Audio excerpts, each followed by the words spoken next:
Et il faut s'asseoir, prendre le temps de s'asseoir, et tout ça, regarder.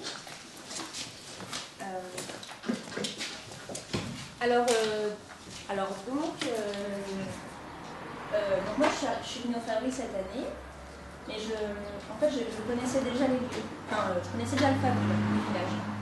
J'étais venue à la Chambre d'eau l'an dernier pour une exposition, sauf que j'associe le village du Favril juste à la Chambre d'eau. En fait, pour moi, le Favril c'était la Chambre d'eau et c'est tout. Autour, je n'avais pas du tout cherché à quoi que ce soit. Donc voilà, donc cette année j'ai reparticipé au festival, tout ça, et puis on devait bosser sur le territoire, enfin à peu près quoi.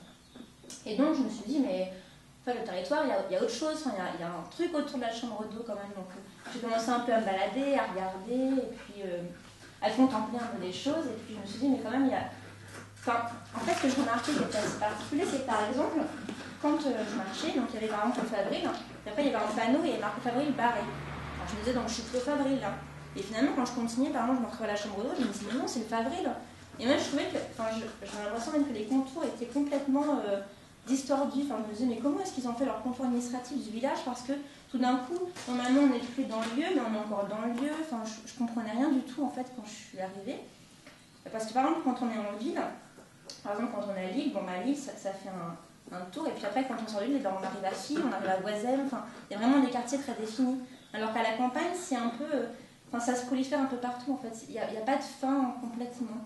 Et donc, après, j'ai demandé à des villageois qui montrent le contour du village. Je leur ai dit, mais c'est quoi, en fait, le contour du village du Favril? Parce que moi, je ne comprends pas. Enfin, il y a l'endroit aussi, mais il y a une limite. Enfin, qu'est-ce qui se passe entre les deux? C'est quoi? Ça existe pas? Donc, ils m'ont emmené faire le tour. Et en fait, le tour, c'était que les routes, selon eux. Enfin, ils m'ont dit, bah, donc, on est sur la route, donc là, c'est Priche, là, c'est le Favril. Je disais, ah non, enfin, d'accord, ok. Donc après, j'ai fait des recherches, donc j'ai regardé les cadastres et tout ça. Et puis, je me suis rendu compte, par cadastre, que le centre du village n'était pas ici comme on le connaît maintenant, mais il se trouvait rue du Bois. Donc chez Albert, dans une pâture de chez Albert. Après, j'ai vu l'ancien maire aussi, qui est un peu historien, qui connaît plein de trucs, et il m'a montré des vues aériennes.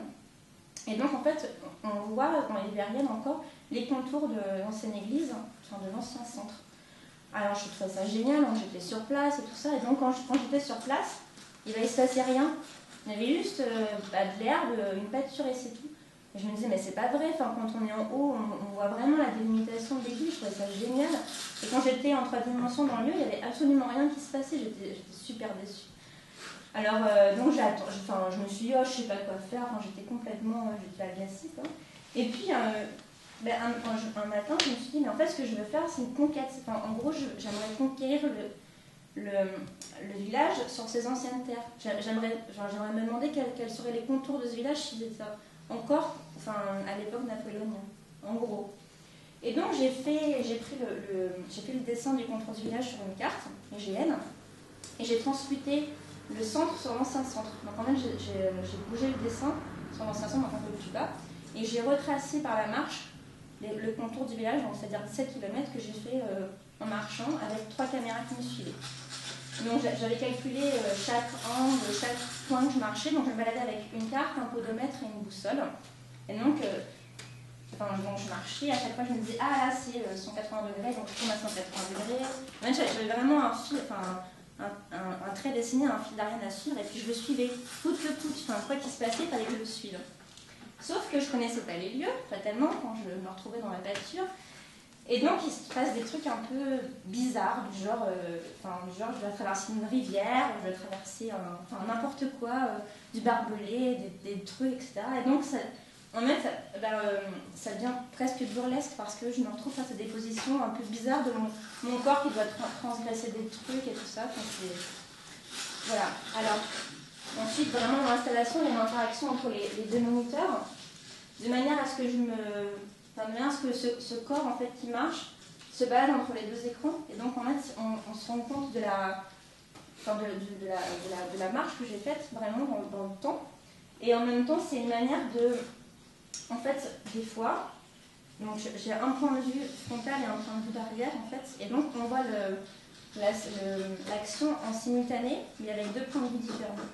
Et donc, Alors, selon moi, ça devient presque plus que réel.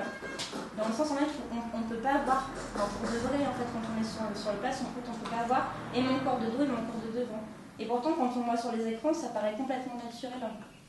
Et donc voilà, ce genre de choses m'intéressait aussi beaucoup. Et en même temps, c'est une manière de plonger complètement le spectateur vraiment dans la 3 dimensions de l'espace. Parce qu'en fait, en voyant tout le paysage avec plein de points de vue, on peut vraiment se plonger dans cet espace. Et s'imaginer qu'on est là, et qu'on regarde aussi là, et qu'on regarde par là, etc. Donc voilà, en gros, c'est un peu ce que je pourrais dire. Les mêmes descentes maintenant. Parce que en fait, il y a une carte qui représente. Maintenant, en fait, le village, il fait, je sais pas, une espèce de pic comme ça vers le bas, et peut-être qu'à l'époque, c'était pas comme ça. Oui. Je sais pas, en fait, moi, j'ai juste pris du maintenant que j'ai déplacé sur de l'ancien. Et le parcours, tu as fait celui de l'exact de maintenant. De maintenant. Enfin, en fait, j'ai fait exactement le même dessin que maintenant, mais sur les décentrés, en fait, mis ailleurs. Avec le centre de l'époque. Avec le centre de l'époque. C'est vraiment une... Enfin, j'ai vraiment mis en confrontation et l'époque et maintenant. Enfin, donc le parcours que tu as fait, en fait, il n'a jamais été la vraie délimitation du village de l'époque. Non. Mais moi, c'est compliqué. Enfin, à l'époque, il n'y avait pas vraiment de délimitation. Il y avait un centre, mais il n'y avait pas... Parce qu'en fait, par exemple, le Fabril, déjà c'était un autre nom, puis c'était pas indépendant, ça appartenait à d'autres communes, enfin c'était pas du tout les mêmes... Enfin à l'époque, ils n'avaient pas la même notion du partage du terrain qu'on a maintenant. Enfin ce que j'ai remarqué, c'était pas du tout la même chose. Mais j'ai eu des routes, enfin en fait j'ai eu tout, j'ai eu des routes, j'ai eu des chantiers, j'ai eu des champs, quand je marchais ça faisait un peu du chewing-gum parce que je m'enfonçais, j'ai eu de l'eau, j'ai eu tout et n'importe quoi, enfin ensemble. Au début, je me suis dit, bon, et si j'ai une maison en fait en plein de traits, qu'est-ce que je fais? Je traverse la porte, je fais quoi? Je n'en ai pas eu. Mais à mon avis, j'aurais toqué à la porte et je serais traversée parce que, je voulais pas faire demi-tour, vraiment, c'était impossible pour moi de faire demi-tour. Voilà. J'ai pas eu d'animaux du parcours, mais après, j'en ai fait plus parce qu'en fait, si tu veux, quand tu marches comme ça, donc tu marches, machin, et puis donc tu fais une première fois, donc des fois les caméras te filment, puis tu regardes, c'est un peu moche. En fait, après, moi je replaçais les caméras, je dis non, toi tu te mets là, toi tu te mets là, puis on le refaisait. Enfin, si tu veux, j'ai pas filmé puis branché sur l'écran, tu vois, il y a vraiment du travail après. Il y a du travail même sur les couleurs, il y a du travail. Ça, c'est le propre de l'artiste. Oui. Enfin, mais ouais, il y a plein de secrets que je vais pas raconter qui. Et oui, non. Des peupliers qui étaient au gros chêne. Normalement, c'est. Le gros chêne, c'est plus vers marron. Mais oui, c'est par là. C'est là. Voilà, mais en fait, il y a eu un autre centre ici. Okay. Mais bon, je trouvais moins de trucs et tout ça. Et donc, en fait, j'ai fait un dessin, après j'ai fait un calque, et puis j'ai transféré ça, j'ai mis mon calque. Ouais, tu l'as fait glisser, quoi. Et par coup de bol, en fait, vers le début, d'ici, ça se retrouvait pile au début du centre, donc ça m'a fait vachement rire. Mais c'est rigolo, les centres, à l'époque, c'était pas par rapport à l'église ou des choses comme ça? Non, ou alors il n'y avait pas d'église? En fait, c'est l'église que je voyais c'est une église que je vois de vue aérienne. Donc en fait, quand tu as une vue aérienne, tu as encore les fondations? En fait, des fondations qui ressortent. En fait, tu vois des fondations, mais en fait, ça se fait vraiment par le terrain. Les vues aériennes de maintenant, d'aujourd'hui, on voit encore les fondations, enfin les idées de fondations. Mais c'est comme ça que les archéologues sur certaines zones repèrent des sites, en fait, ils font des balades de et oui, donc c'est par rapport à la pierre, c'est la couleur de la végétation que tu vois. Oui, voilà, c'est pas la même profondeur de terre.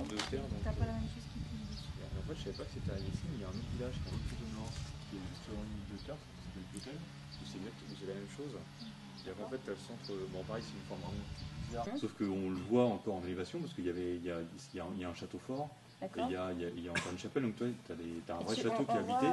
Mais par contre, toi, genre le village, tu vois, le centre